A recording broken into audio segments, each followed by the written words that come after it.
अस्सलामुअलैकुम dear student. Calculus chapter number 8 exercise 8.11 को हम डिस्कस कर रहे थे और आज का लेक्चर नंबर 3 है 8.11 से रिलेटेड।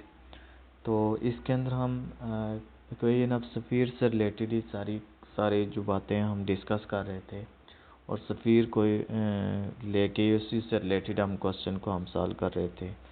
तो आज का जो हमारा क्वेश्चन है वो क्वेश्चन नंबर 11 से हमारा टॉपिक स्टार्ट होगा। तो क्वेश्चन नंबर जो 11 है इसमें वो कहता है find an equation of sphere. वो कहते हैं कि इक्वेशन ऑफ स्फीयर फाइंड करो, ठीक है। फॉर विच द सर्कल, उसने एक हमें सर्कल की इक्वेशन दे दी है। कहता है कि for which the circle x square plus y square plus z square plus 7y minus 2z plus 2 equal to 0। आगे एक प्लेन की इक्वेशन उसने दे दी 2x plus 3y minus 4z minus 8 equal to 0 is a great circle. कहता है equation of sphere निकालो for which the circle is a great circle. उसने एक सर्कल की इक्वेशन दी और एक प्लेन की इक्वेशन दी और कहता है कि ये क्या है, एक ग्रेट सर्कल है।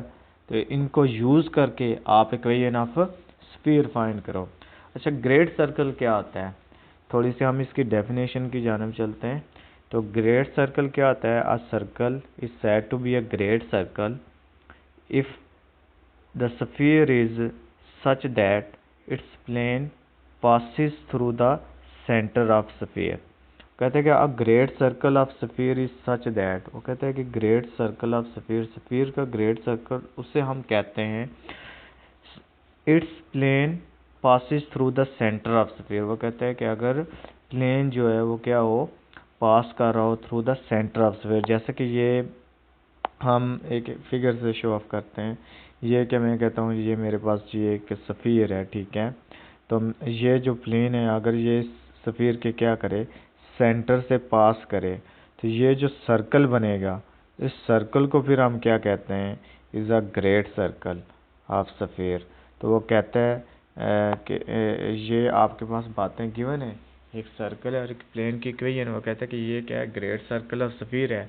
आप निकाल के दो इक्वेशन ऑफ स्फीयर फाइंड करके दो। तो इक्वेशन ऑफ प्लेन क्या होती है वो आपको इन जनरल मैंने आपको बताई थी आगे भी कि इक्वेशन ऑफ प्लेन क्या होती है जी, a x plus b y plus c z plus d equal to 0। तो चलिए अब हम इस क्वेश्चन के सोल्यूशन की जानब चलते हैं। तो इंतहाई आसान सोल्यूशन है इसका। तो हमें उसने एक प्लेन की इक्वेशन दी हुई है, एक सर्कल की इक्वेशन दी है, जैसे हमने पिछले 5 क्वेश्चन किए थे। मतलब एक सर्कल की इक्वेशन दी हो और एक प्लेन की इक्वेशन दी हो तो हम क्या फार्मूला लगाते होते हैं, L1 प्लस के L2 इक्वल टू 0। तो L1 मीन सर्कल की इक्वेशन आपने लिख ली, सही है, वो जो उसने दी हुई है, ठीक है, प्लस के इंटू L2 जो प्लेन की इक्वेशन दी है इक्वल टू 0 हमने रख लिया। फिर क्या किया जी, के को अंदर मल्टीप्लाई कर दिया सिंपली, सही हो गया। फिर उसके बाद जी x square plus y square plus z square, ये हो गया। फिर एक्स वाले अलग कर लिए, वाई वाले अलग कर लिए, जी वाले, मतलब यहाँ पे एक्स वाला कोई भी हमारे पास क्या आ जाएगा, ये देखें जी, प्लस 7y है और इधर 3k है, तो इसमें से y को कॉमन ले लिया, 7 प्लस 3k आ जाएगा। इधर माइनस 2z, इधर माइनस 4z है, तो हमने फिर z को कॉमन ले लिया, माइनस z को, तो आ गया 2 प्लस 4k प्लस उसके बाद जी एक्स वाली एक ही है तो 2x के प्लस उसके बाद कांस्टेंट को हमने इकट्ठा कर लिया 2 प्लस 2 माइनस 8k, ठीक है। तो ये इक्वल टू आ गया 0। ये आपके पास एक इक्वेशन बन गई है, ठीक है। अब हमने बनानी है जी इक्वेशन ऑफ स्फीयर। हमारे पास है एक सर्कल की इक्वेशन और एक प्लेन की इक्वेशन। वो कहते हैं कि ये क्या है, ग्रेट सर्कल बनाते हैं, वहाँ से फिर आप हमें बना के दो इक्वेशन ऑफ स्फीयर। तो centre of sphere, equation of sphere का क्या फार्मूला क्या होता है वो आप जानते हो। सेंटर किसके इक्वल होता है, माइनस जी माइनस, क्योंकि प्लेन जो है वो ग्रेट सर्कल क्या होता है, प्लेन अगर centre of sphere circle sphere के सेंटर से पास कर रहा हो तो उसको फिर हम कहते हैं ना ग्रेट सर्कल।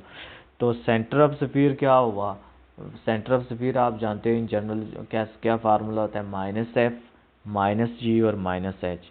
तो ये आप कैसे निकालते होते हो, इसको आप कंपेयर करो इस इक्वेशन को जनरल इक्वेशन ऑफ स्फीयर से जो मैंने आपको बताई थी, x square y square z square 2f(x) 2g y plus 2hz plus c equal to 0। तो आप क्या करेंगे, उस इक्वेशन के साथ ही इस इक्वेशन को कंपेयर करो, वहाँ से सेंटर ऑफ स्फीयर निकालो, ठीक है। तो 2f क्या आ जाएगा, जो 2fx होता है ना, तो 2f जो x के साथ वैल्यू 2f आ जाएगा 2k के, ठीक हो गया।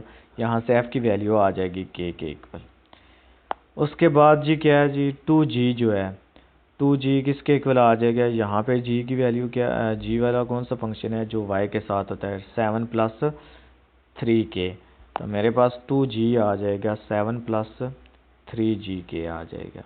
इसको सिंप्लीफाई किया तो g आ गया जी 7 प्लस 3k/2। 2h z के साथ जो फंक्शन होता है उसको आपने कंपेयर करना है, तो 2h आ जाएगा माइनस जो z के साथ ये जो वैल्यू है 2 प्लस 4k वाली। तो ये वैल्यू पुट कर इक्वल कंपेयर कर ली, तो यहाँ से h आ जाएगा -1 -2k। तो सो सेंटर फिर क्या हुआ, centre is equal to -f -g और -h, -f की वैल्यू पुट की तो -k आ जाएगा, -g की वैल्यू की तो माइनस इंटू 7 प्लस 3k/2, और ये माइनस जब पुट करेंगे तो माइनस माइनस क्या आ गया प्लस, तो ये आ जाएगा 1 प्लस 2k आ गया। अब बाय गिवन कंडीशन उसने खुद हमें बताया है कि क्या सर्कल क्या है, ग्रेड सर्कल है। तो इसका क्या मतलब है कि plane of circle passes through the centre of sphere. Plane of circle जो है वो क्या करता है, पास कर रहा है, plane of circle is passes through the centre of sphere. देखें तो ये सेंटर ऑफ स्फीयर से इसका क्या कर रहा है, प्लेन ऑफ सर्कल जो है वो पास कर रहा है। तो इसका क्या मतलब हुआ, फिर जो सेंटर ऑफ स्फीयर के जो पॉइंट्स है वो प्लेन पर क्या करते हैं, इक्वेशन ऑफ प्लेन पर क्या करते हैं, लाए करते हैं, ठीक है। तो हमने इक्वेशन ऑफ प्लेन लिखी जो उसने क्वेश्चन में हमें दी थी, ये जो उसने हमें बताई हुई है इक्वेशन ऑफ प्लेन जो है, ये वाली value 2x plus 3y minus ये जो 2x plus 3y minus 4z minus 8 equal to 0, इसमें वो कहता है कि वो जो सेंटर ऑफ स्फीयर है वो इसमें क्या करते हैं, लाया करते हैं। तो हमने फिर क्या करना है, एफ जी और एच की वैल्यू इसमें पुट कर देनी है। तो हमारे पास फिर क्या आ जाएगा जी जब हम इसमें वैल्यू पुट करेंगे तो ये इक्वेशन ऑफ प्लेन लिखी 2x plus 3y minus 4z minus 8 equal to 0। यहाँ पे x की वैल्यू ये आ जाएगी, ठीक है, माइनस k आ गया। f वाली वैल्यू जो इसमें पुट कर देंगे, वो जो दूसरा पॉइंट है वो y के इक्वल होता है, ठीक है, सेंटर ऑफ स्फीयर का, वो इसमें वैल्यू पुट कर दी -7 -3k/2। और वो तीसरे में जी की वैल्यू आपने पुट कर दी, जी किसके इक्वल है 1 प्लस 2k, तो वो वैल्यू आपने इसमें पुट कर दी सिंपली। तो ये वैल्यूज़ आप इसमें जब पुट करेंगे तो ये इसके बाद आपने क्या करना है, ये नीचे डिवाइड में 2 आ रहा है, हमने इसके बाद सिंप्लीफाई किया सिंपल, तो डिवाइड में 2 आ रहा है ना, तो इसको 2 के साथ मल्टीप्लाई कर दिया, मज़ीद सिंप्लीफाई किया तो -4k -21 -9k -8 -16k -16 equal to 0। यहाँ से -4k -9k -16k -21 -8 -16 equal to 0। ये सारा सिंप्लीफाई किया तो k आ गया -45/29। अब k की वैल्यू आपके पास आ गई है जी। अब हमें k की वैल्यू चाहिए थी। अब हमने ये जो k की वैल्यू है, ये जो हमने स्टार्ट पे लिखी थी इक्वेशन, इसमें वैल्यू पुट कर दो, ठीक है। तो x² plus 4 x² plus y² plus z² ये है ना 7y, इसमें ये जो k है, k की वैल्यू इसमें पुट कर दो सिंपली। तो हमने k की वैल्यू इसमें पुट की, ठीक है जी। आपने जब k की वैल्यू इसमें पुट की तो x² plus y² plus z² plus 7y minus 2z plus 2 minus 45/29 into 2x plus 3y minus 4z minus 8। अब 29 नीचे डिवाइड में आ रहे हैं, इसको ख़त्म करना है तो इस इक्वेशन को आपने मल्टीप्लाई कर दिया सारी इक्वेशन को 29 के साथ। उसके बाद जस्ट सिंपलीफाई किया, ये जो आपके पास रिक्वायर्ड इक्वेशन बनी है ना, इस इक्वेशन को हम क्या कहते हैं, that is equation of sphere. तो जब एक सर्कल जो है, ग्रेड सर्कल कब होता है, उसने हमें बताया खुद क्वेश्चन में कि ऐसा सर्कल जिसमें ऐसा set to be a great circle अब sphere is said to be a great circle is such that if its plane passes through the center of sphere, ठीक है, तो उसको हम क्या कहते हैं, ग्रेट सर्कल। तो वो कहता है कि एक प्लेन सर्कल की इक्वेशन गिवन और एक प्लेन की इक्वेशन गिवन हो, तो वो कहता है कि उन दोनों के मिलाने से हमें फिर एक इक्वेशन ऑफ स्फीयर बन के मिल जाती है। तो ये आपने सिंप्लीफाई किया तो ये आपके पास रिक्वायर्ड इसका आंसर आ गया। तो इंतहाई आसान था, कोई मुश्किल नहीं है इसका क्वेश्चन। तो अब देखें जी क्वेश्चन नंबर, हम नेक्स्ट क्वेश्चन की जानब चलते हैं। अच्छा जी, क्वेश्चन नंबर 12 में वो कहता है कि find an equation of sphere, कहता है कि इक्वेशन ऑफ स्फीयर फाइंड करो विद सेंटर, उसने एक सेंटर दे दिया है 2, -1 and -1 and tangent to the plane, और एक उसने हमें प्लेन की इक्वेशन दे दी है 2, वो कहता है कि x - 2y + c + 7 = 0। कहता है कि इक्वेशन ऑफ स्फीयर फाइंड करो विद सेंटर, उसने हमें एक दे दिया और कहता है कि टेंजेंट टू द प्लेन। तो वो जो सेंटर ऑफ स्फीयर है वो क्या कहता है कि वो टेंजेंट टू द क्या है, प्लेन पर है, ठीक है। तो उसको यूज़ करो और आप निकाल के दो इक्वेशन ऑफ स्फीयर। मतलब ये आपके पास एक इक्वेशन ऑफ ये स्फीयर है, इसका सेंटर उसने हमें क्या दिया हुआ है 2, -1, 1। तो ये आपके पास है जी प्लेन, जो इस पर क्या है, टेंजेंट टू द प्लेन है, ठीक है। x - 2y + z + 7 = 0। तो हमने क्या निकालना है कि इन दो कंडीशंस को यूज़ करते हुए आपने फिर क्या निकालना है जी, इक्वेशन ऑफ स्फीयर निकालनी है। तो जब भी हमें सेंटर की एक सेंटर हमें ऑफ स्फीयर दिया हो और एक इक्वेशन ऑफ स्फीयर हमें इक्वेशन ऑफ प्लेन गिवन हो, तो फिर हम जो निकालते हैं सेंटर ऑफ जो कंडीशंस होती हैं उनके लिए हम फिर क्या करते होते हैं कि टेंजेंट टू द प्लेन, अगर स्फीयर जो है टेंजेंट टू द प्लेन हो तो फिर आप रेडियस निकालने के लिए जो फार्मूला होता है, जैसे हमने प्रीवियस क्वेश्चन में भी किया था, मैंने आपको बताया था कि रेडियस फिर किसके इक्वल होता है, distance from plane to the centre, distance from plane to the centre होता है, ठीक है। तो वो फिर परपेंडिकुलर डिस्टेंस फार्मूला हम लगाते हैं, तो उसको यूज़ करके आपने रेडियस निकालना होता है। चलिए अब हम इसके क्वेश्चन के सोल्यूशन की जानिब चलते हैं, आपको समझ आ जाएगी क्या मैं कहना चाहता हूँ। तो सेंटर हमें उसने क्या दिया हुआ है जी 2, -1 एंड -1। इक्वेशन ऑफ प्लेन उसने हमें क्वेश्चन में दी हुई है, वो क्या जी x - 2y + 7 + z + 7 = 0। तो हमें उसने क्या बताया है कि सेंटर ऑफ स्फीयर जो है, तो सेंटर ऑफ स्फीयर है जी 2, -1 एंड -1। तो बाय गिवन कंडीशन उसने हमें खुद कंडीशन बताई है कि प्लेन क्या है, plane is tangent to the sphere. तो plane is tangent to the sphere, तो रेडियस फिर किसके इक्वल हुआ करेगा, distance from plane to the centre, ठीक है, distance from plane to the centre. तो वो फार्मूला लगाया परपेंडिकुलर डिस्टेंस, तो r इक्वल होता है ax + by + cz + d mod over a² + b² + c²। ये जो ऊपर होती है ये इक्वेशन ऑफ प्लेन की वैल्यू होती है, ठीक है। a, b and c are the centre of sphere. तो इसमें वैल्यूज़ पुट करो सिंपल। तो हमने फिर क्या किया, ये देखें फिर ए की वैल्यू कहाँ से आ गई, ये जो प्लेन की इक्वेशन है, प्लेन की इक्वेशन क्या है, x - 2y + z + 7।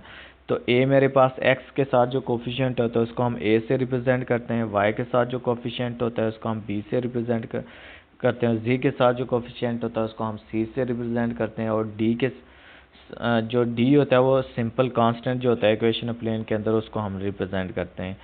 तो हमारे पास फिर क्या आ जाएगा, वही सारा। और ये जो दूसरा x, y और z है, ये हम सेंटर ऑफ स्फीयर जो उसने हमें बताया है 2, -1 और 1, इसकी जगह हम ये पुट किया करेंगे। तो बस ये वैल्यूज़ हमने इसमें पुट की, तो एक ही जगह हम पुट कर दें कि इक्वेशन ऑफ टेंजेंट प्लेन से x के साथ 1 ही है तो 1 ही आएगा, और सेंटर ऑफ स्फीयर क्या था 2, तो वो आपने पुट किया, प्लस फिर इक्वेशन ऑफ प्लेन -2 है, तो सेंटर ऑफ स्फीयर क्या है वो -1 है, +1 × -1 + 7 mod over square root of 1 का square plus -2 whole square + 1 whole square. तो ये फार्मूले में वैल्यू जस्ट पुट की हैं आपने, ये आपको आती हैं। तो ये वैल्यूज़ जब हमने पुट की, सिंप्लीफाई किया, उसके बाद 2 + 2 -1 + 7, तो ये आ जाएगा 10 मॉड ओवर स्क्वायर रूट 6, तो ये पॉजिटिव ही है तो मॉड ख़त्म हो जाएगा, तो आर आ जाएगा जी, रेडियस मेरे पास क्या आ गया 10 ओवर स्क्वायर रूट 6। अच्छा, अब हमने क्या निकालना है, इक्वेशन ऑफ प्लेन। उसने हमें क्या कही थी कि इक्वेशन ऑफ स्फीयर निकालो with centre to the and tangent to the plane. तो equation of sphere with centre हमें उसने निकला आ गया, सेंटर उसने खुद हमें बता दिया था, जस्ट हमें रेडियस की ज़रूरत थी। तो सेंटर क्या है 2 -1 एंड -1, और रेडियस उसने हमें क्या बताया हुआ है 10 ओवर स्क्वायर रूट 6। तो स्टैंडर्ड फॉर्म ऑफ स्फीयर जो हमने सबसे पहले लेक्चर में हमने सीखी थी क्या होती है, x माइनस ए का whole square plus y minus b का whole square plus z minus c का whole square equal to r square. वो फार्मूला जस्ट आपने लगाया इसमें। ए बी सी क्या होता है, उसमें सेंटर होता है, तो यहाँ पे सेंटर क्या उसने दिया है 2 -1 और -1, तो यह क्या आ जाएगा x माइनस 2 का whole square plus y plus 1 का whole square plus z plus 1 का whole square equal to r की जगह क्या लिख देंगे 10 बाई स्क्वायर रूट 6 का होल स्क्वायर आपने जस्ट लिख लिया। तो अब आपने इसको जस्ट सिंप्लीफाई करना है, इसका स्क्वायर ओपन किया उसने, उसके बाद जी देखो रीअरेंज बस किया, ये सारा आप कर लेंगे, कोई मुश्किल नहीं है। 6 के साथ आपने इसको मल्टीप्लाई कर दिया मज़ीद, उसके बाद जितना सिंप्लीफिकेशन होती है उसके बाद जो मज़ीद सिंप्लीफिकेशन के बाद जो आंसर आ जाएगी वो क्या जी 6x square plus 6y square plus 6z square minus 24x plus 12y plus 12z minus 64 equal to 0 which is required equation of sphere. तो ये इसका जी आंसर है, सिंपल सा। अच्छा, क्वेश्चन नंबर जो 13 है उसकी स्टेटमेंट को चलते हैं। कहते हैं कि find an equation of plane, कहते हैं कि इक्वेशन ऑफ प्लेन निकालो, ठीक है, टेंजेंट टू द स्फीयर। ये भी देखो ऊपर वाले क्वेश्चन की तरह ही है टोटली, लेकिन थोड़ा सा इसके अंदर डिफरेंस है। कहता है कि find an equation of plane, equation of plane आपने निकालनी है आप, अब इक्वेशन ऑफ स्फीयर नहीं है। इक्वेशन ऑफ प्लेन, वो कहता है कि इक्वेशन ऑफ प्लेन फाइंड करके दो जो क्या है टेंजेंट टू द स्फीयर है। अब वो कहता है कि वो टेंजेंट टू द स्फीयर है, ये उसने एक इक्वेशन उसने हमें दे दी है 3 × x square plus y square plus z square minus 2x minus 3y minus 4z minus 22 equal to 0, और एक उसने पॉइंट हमें दे दिया है एट द पॉइंट 1 2 एंड 3। कहते हैं कि equation of find an equation of the plane tangent to the sphere आपने निकालनी है, ठीक है। Equation of plane tangent to the sphere ये आपने फाइंड करनी है, और एक उसने हमें ये इक्वेशन बना के दे दी है, ठीक है। गिवन इक्वेशन ऑफ स्फीयर, एक स्फीयर की इक्वेशन उसने हमें दे दी है और एक उसने पॉइंट दे दी है। कहते हैं कि इनको यूज़ करो और निकाल के दो equation of plane tangent to the sphere आप फाइंड करो। तो मतलब क्या है कि ये जैसे कि आप देखो, अब वो क्या कहता है कि वो जो प्लेन इक्वेशन ऑफ प्लेन आपने निकालनी है जो क्या है, जैसे कि ये फिगर में भी आपको पता चल रहा होगा, जो क्या है जी टेंजेंट टू द स्फीयर है। तो ये आपके पास एक इक्वेशन, ये स्फीयर है, ये क्या जी प्लेन है जो इस पर क्या है टेंजेंट है, ठीक है। ये उसने हमें पॉइंट दे दिया, सेंटर उसने दे दिए, ठीक है। ये उसने हमें पॉइंट दे दिए प्लेन के 1 2 एंड 3। ये हम सेंटर जो है सेंटर ऑफ स्फीयर खुद निकालेंगे अभी क्वेश्चन के अंदर। तो वो क्या कहता है कि ये जो स्फीयर है ये टेंजेंट टू द प्लेन है, तो आप equation of tangent equation of the plane tangent to the sphere वो फाइंड करके दो। तो इसका सलूशन की जानब चलते हैं। तो हमारे पास इसके सलूशन में उसने हमें इक्वेशन ऑफ स्फीयर दिया हुआ और एक पॉइंट दिया हुआ है, ठीक है। तो हमने फिर क्या लिख लिया जी, इक्वेशन ऑफ स्फीयर वो लिख ली जो उसने खुद क्वेश्चन में हमें दी हुई है। तो सिंपली वो आपने इक्वेशन लिखी 3 × x square plus y square plus z square minus 2x minus 3y minus 4z minus 22 equal to 0। अब 3 को अंदर मल्टीप्लाई कर दो, इसको ना सिंप्लीफाई किया आपने सिंपल, तो यह आ गया जी x square plus y square plus z square minus 2/3x minus y minus 4/3z minus 22/3 equal to 0। अच्छा, अब मैंने क्या निकालना है, सबसे पहले सेंटर ऑफ स्फीयर निकालना है, ठीक है। तो वही इन स्टैंडर्ड जो जनरल इक्वेशन ऑफ स्फीयर है उससे आप कंपेयर कर लो। 2f किसके इक्वल आ जाएगा, f वाला जो कोफिशिएंट है वो x के साथ जो इधर होते हैं उनको कंपेयर करते होते हैं, तो 2f इक्वल आ जाएगा -2/3। तो यहाँ से f की वैल्यू आ जाएगी -1/3। ठीक है। उसके बाद जी दूसरा 2g इक्वल आ जाएगा, यहाँ y के साथ है सिर्फ -1, तो 2g इक्वल आ गया -1, तो g मेरे पास क्या आ गया -1/2। इसके बाद जी तीसरा है 2h इक्वल आ जाएगा z के साथ जो कोफिशिएंट होता है उसको हम लेते होते हैं, तो वो क्या है -4/3। तो उसके साथ कंपेयर कर लो, तो ये आ जाएगा आपके पास h आ जाएगा -2/3 आ गया। तो सेंटर फिर मेरे पास क्या बना -f -g और -h, वो क्या है जी 1/3 1/2 और 2/3। तो ये आपके पास क्या आ गया सेंटर ऑफ सफ़ीर आ गया। और ये क्या था पॉइंट था जो प्लेन के ऊपर लाई करता है 1 2 एंड 3। तो ये सेंटर से पॉइंट P तक ये क्या जी एक दोनों आपस में क्या परपेंडिकुलर है ना, तो मैं यहाँ पे क्या निकालने लगा हूँ पोजीशन वेक्टर निकालने लगा हूँ। ठीक है, C और P पोजीशन वेक्टर, क्योंकि हमें नॉर्मल वेक्टर चाहिए ना, क्योंकि equation of tangent to the plane आपने बनानी है। तो मैं क्या करने लगा हूँ, पॉइंट P हमें क्या दिया हुआ है 1 2 एंड 3, और पॉइंट C जो अभी हमने निकाला है सेंटर वो क्या है 1/3 1/2 और 2/3। तो मैं क्या करने लगा हूँ जी let CP be the normal vector. तो मैं नॉर्मल वेक्टर इस पे निकाल, क्योंकि नॉर्मल लाइन इस पे क्या है परपेंडिकुलर है, ये क्या है नॉर्मल लाइन है जो इस पे क्या है परपेंडिकुलर है। ठीक है, तो CP be the normal vector, तो नॉर्मल वेक्टर निकाला। ठीक है, तो ये क्या आ जाएगा नॉर्मल वेक्टर सिंपल वो आपको निकालना आता है, मतलब फर्स्ट वाली वैल्यू फर्स्ट से माइनस करते हैं, सेकंड वाली सेकंड से और थर्ड वाली थर्ड से। तो ये क्या आ जाएगा जी P क्या है सी पी पे निकाल रहे हैं ना, तो P की वैल्यू पहले आएगी और C की बाद में। तो P की वैल्यू है 1 और C की वैल्यू क्या है 1/3। तो ये आ जाएगा जी फर्स्ट वैल्यू, तो 1 -1/3 होल स्क्वायर कामा 2 -1/3 होल स्क्वायर कामा 3 -2/3 होल स्क्वायर आ जाएगा। ठीक है, इसका फिर एलसीएम लिया सिंप्लीफाई किया, आपके पास जी हल होने के बाद आपके पास आ जाएगा जी CP इक्वल आ जाएगा 2/3 कामा 3/2। ठीक है, 3/2 और कामा 1/3 आ जाएगा। सही हो गया। CP कैसे निकाला फिर एक बार देख लो, मैंने एक और आपको बता रहा हूँ कि CP मतलब वही मतलब OP माइनस OC। CP मतलब P वाले पॉइंट्स पहले लिखे माइनस C वाले पॉइंट्स लिखे जो सेंटर के। ठीक है, प्लेन और सेंटर के पॉइंट इनको आपस में माइनस करना है। सही हो गया। तो आपके पास ये आ जाएगा जी पहली वैल्यू पहली से माइनस की, तो ये इसको सिंप्लीफाई करेंगे तो वही होल स्क्वायर नहीं लेना, वो उधर मिस्टेक थी। तो 1 -1/3 इसका एलसीएम लेंगे तो ये आ जाएगा 2/3, उसी तरह ये 3/2 आ जाएगा 7/3 आ जाएगा। तो ये जो आपके पास ये फर्स्ट वैल्यू इसको हम A का नाम दे देंगे, सेकंड वैल्यू को B का नाम दे देंगे और थर्ड वैल्यू को C का नाम दे देंगे। ये क्या होती हैं are the direction ratio of normal vector. ये जो अभी आपने निकाली हैं ये क्या होती हैं जी are the direction ratio of normal vector of the plane. अब आपने निकालनी है जी equation of tangent at to the plane. ठीक है, तो वो फार्मूला क्या होता है equation of tangent to the plane, वो फार्मूला ये होता है a into x minus x1 plus b into y minus y1 plus c into z minus z1 equal to 0। सही हो गया।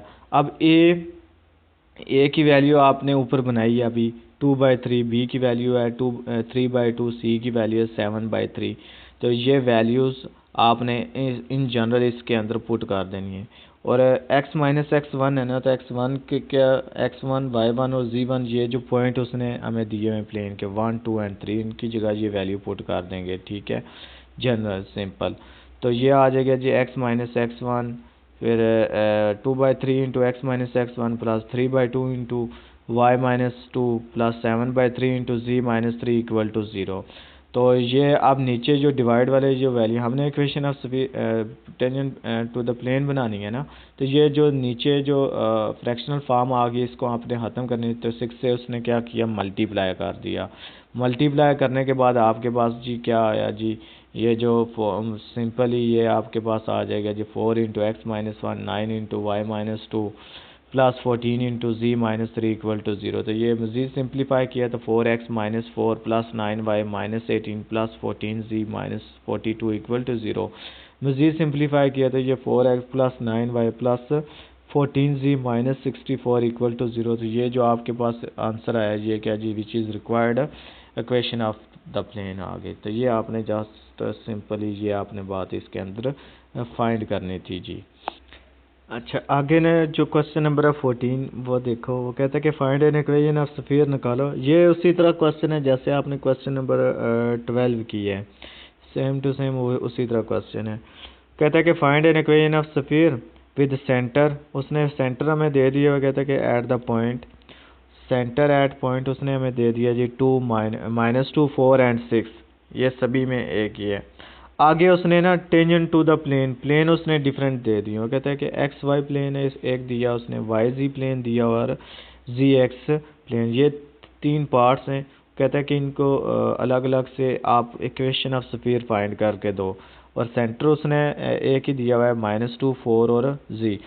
तो एक्स वाई जब प्लेन को आप जब हम देखेंगे तो उसकी शेप इस तरह की होगी, ठीक है, क्योंकि ये टेंजेंट टू द स्फीयर है।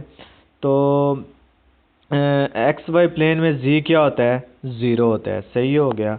इसी तरह जब वाई जी प्लेन आप निकालोगे तो वाई जी प्लेन के अंदर एक्स क्या होता है, 0 होता है। और इसी तरह एक्स जी प्लेन में जब आप निकालोगे तो उसमें क्या होता है जी, एक्स जी प्लेन में वाई क्या होता है, 0 होता है। तो एक पॉइंट गिवन और प्लेन की इक्वेशन गिवन हो तो फिर आप कौन सा रेडियस आप स्फीयर निकालते होते हो, ठीक है, क्योंकि प्लेन पॉइंट्स तो उसने हमें दे दिए हैं, हमने जस्ट इक्वेशन ऑफ स्फीयर बनानी है। तो रेडियस निकालने के लिए आप वही परपेंडिकुलर डिस्टेंस फार्मूला लगाते होते हैं, बस जस्ट वो फार्मूला लगाना है सभी के अंदर, तो ये आंसर आता जाएगा। तो अब हम प्रॉपरली इस क्वेश्चन को सॉल्व करते हैं।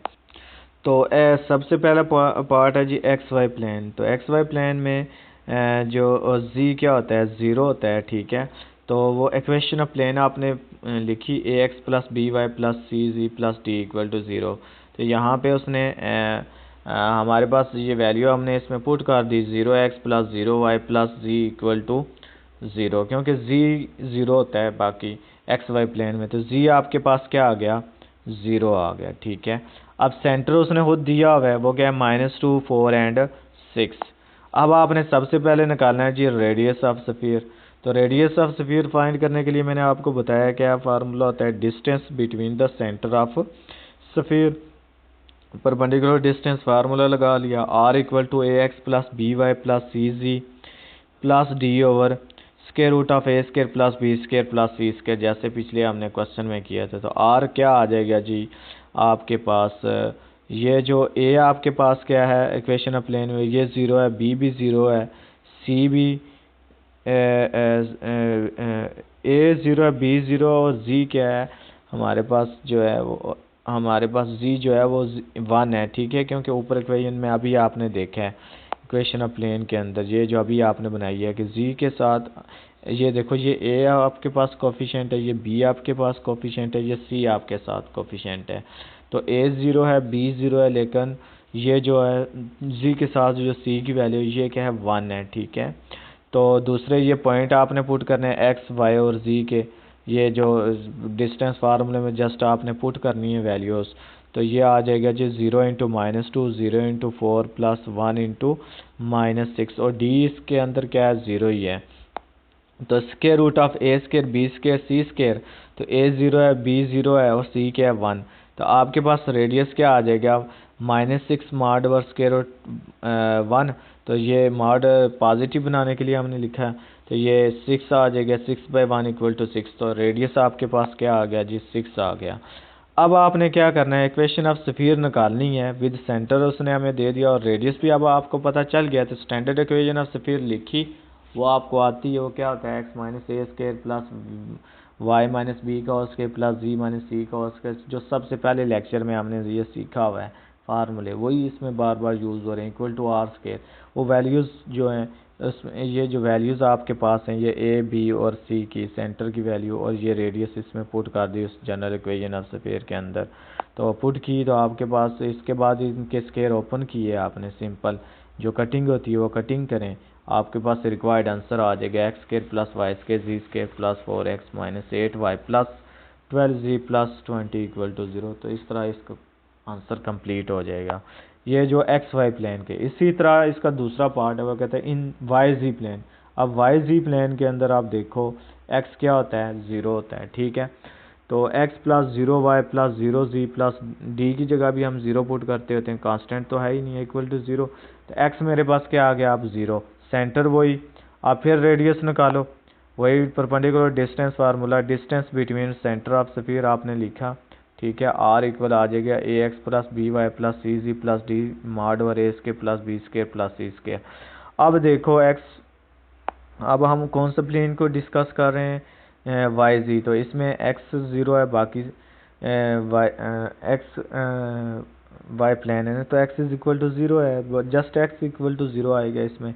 तो हम वैल्यू पुट करेंगे तो एक्स के साथ जो कोफिशिएंट है वो है 1, बाकी वाई के साथ इधर 0 आ जाएगा, ये फिर 0 आ जाएगा, ठीक है, क्योंकि अब एक्स वाई जी प्लेन को हम डिस्कस कर रहे हैं। तो यहाँ पे फिर इक्वेशन ऑफ प्लेन के अंदर हमारे पास ए बी सी की वैल्यू क्या आएगी, ये मैंने अभी आपको बताया भी है कि ये क्या होती है। ये ए की वैल्यू होती है जो कोफिशिएंट ऑफ एक्स होता है, ये बी की वैल्यू होती है, ये सी की वैल्यू होती है, और डी आपके पास 0 है।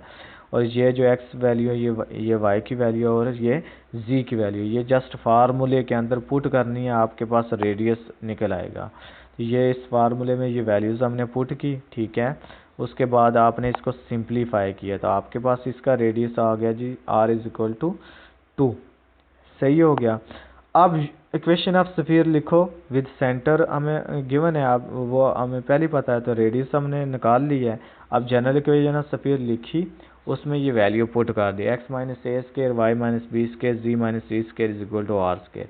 तो ए बी और सी की जगह हम लिख देंगे -2 4 और 6, और आर की जगह क्या लिख देंगे 2 का स्क्वायर। अब आपने क्या करना है, सिंपली इसको ओपन कर लो, सही हो गया। इसे जब हम ओपन करेंगे तो आपके पास सिंप्लीफाई होके आपके पास रिक्वायर्ड क्या आ जाएगा जी, आंसर आ जाएगा x square plus y square plus z square plus 4x minus 8y plus 12z plus 52 equal to 0। तो ये जो रिक्वायर्ड आंसर आ गया, ये आपके पास क्या आ गई, रिक्वायर्ड इक्वेशन ऑफ स्फीयर आ गई। इसी तरह इसका जी सी पार्ट है, ये आप खुद भी कर सकते हैं। सी पार्ट क्या है जी, आप जी एक्सप्लेन, तो जी एक्सप्लेन में क्या होगा, वाई इक्वल टू 0 होगा। इसी तरह सेंटर ऑफ लिखा है आपने -2 4 एंड 6, वही परपेंडिकुलर डिस्टेंस फार्मूला लगाया, radius of sphere distance between and centre of sphere वो लिखा आपने।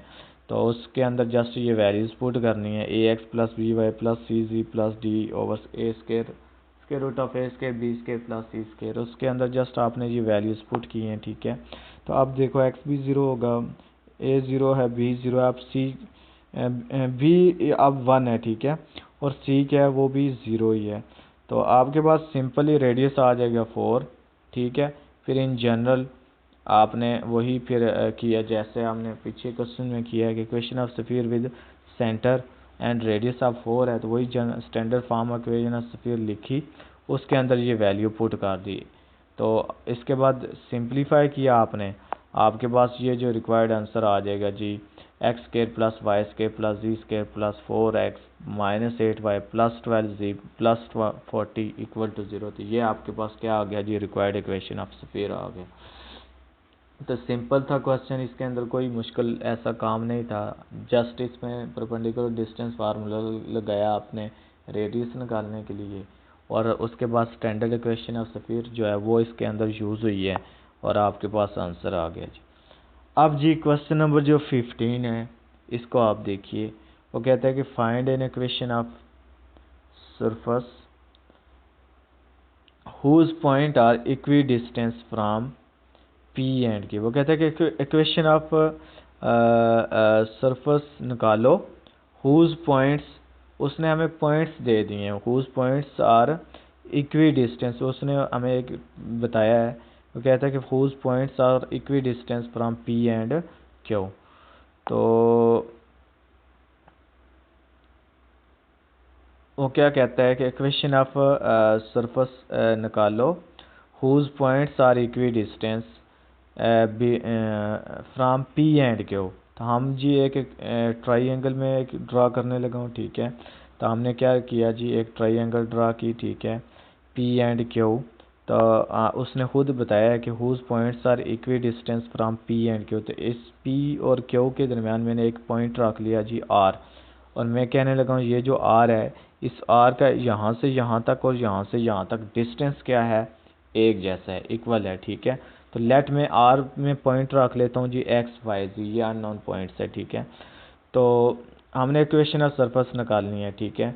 तो बाय गिवन कंडीशन हमने कंडीशंस को यूज़ किया, परपेंडिकुलर वो डिस्टेंस सिंपल डिस्टेंस फार्मूला लगाया, क्योंकि उसने खुद बताया है कि ये जो पी और क्यू है इसका इक्वी डिस्टेंस है फ्रॉम पी एंड क्यू। तो हमने डिस्टेंस फार्मूला लगाया इधर भी, और इधर भी आपने डिस्टेंस फार्मूला लगा लिया, P Q P R mod whole square equal to Q R mod का होल स्क्वायर, डिस्टेंस फार्मूला लगा लिया, ठीक है। वो डिस्टेंस फार्मूला आपको आता है x2 minus x1 whole square, y2 minus y1 whole square, z2 minus z1 whole square. तो ये आर पी और P Q R Q mod square जो इसका आपने डिस्टेंस निकाला, सिंपल ये आप निकाल सकते हैं, कोई ऐसा कोई मुश्किल काम नहीं है। ये डिस्टेंस फार्मूला लगाया, इसमें जस्ट वैल्यूज़ पुट किया आपने, उसके बाद इनके स्केयर को ओपन कर लिया, ये स्केयर ओपन कर लिया, लेफ्ट ये जो आर फी मैग्नीट्यूड जो डिस्टेंस है जो आपने निकाले उसका स्केयर ओपन कर लिया, और आर पी आर क्यू जो है आर से क्यू तक जो डिस्टेंस है उसका आपने डिस्टेंस फार्मूला लगाया, उसका भी स्केयर ओपन कर लिया। उसके बाद जो आपने इन जनरल क्या किया, ये जो वैल्यूज़ एक दूसरे की कटिंग होती है वो आपने बस वो वैल्यूज़ को सिंप्लीफाई किया, ठीक है। सिंप्लीफाई करने के बाद आपके पास ये जो एक रिक्वायर्ड इक्वेशन एक बन जाएगी, -4z उसके बाद जी -12z minus 14x plus 10x minus 16y plus 4y -65 minus 107, ठीक है, इक्वल टू -65